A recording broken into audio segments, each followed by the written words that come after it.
Hello, friends. I'm sure that many of you will agree that the wedding day is the most exciting, emotional, and beautiful day in the life of most people. Newlyweds often get rather unusual gifts at weddings, but I feel that this gift takes the first place. The way this bride decided to surprise her groom, who'd been deaf since childhood, he will definitely remember for the rest of his life. And although this wedding happened last year, this video became popular only now. The bride sang a love song to her deaf groom in sign language as they walked down the aisle, and it moved her beloved to tears. According to the bride, Elizabeth, whose wedding took place on January 26, 2018, she met her future husband online. They'd been in a relationship for 2 years when the couple decided to get married. There wouldn't be anything special about this story if it weren't for Scott's peculiarity. The man was completely deaf. He lost his hearing when he was 5 years old. Scott understands me like no one else. He has a very sensitive heart.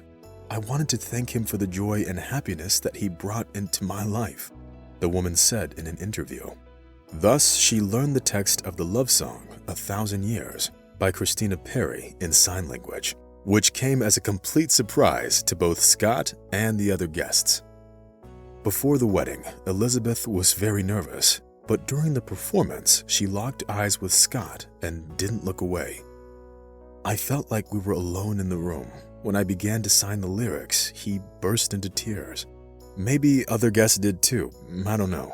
I only looked at Scott and didn't see anyone else, the woman said.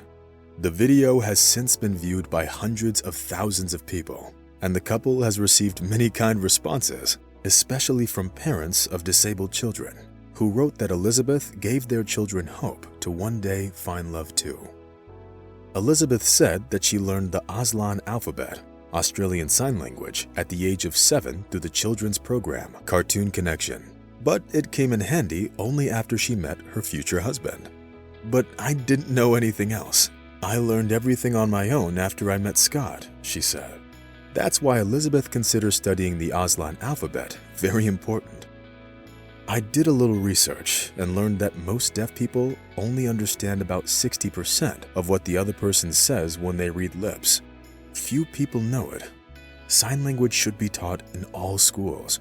After all, it is an Australian language, she explained. Elizabeth believes that if we looked at things with an open mind, we could see the beauty in everything and everyone.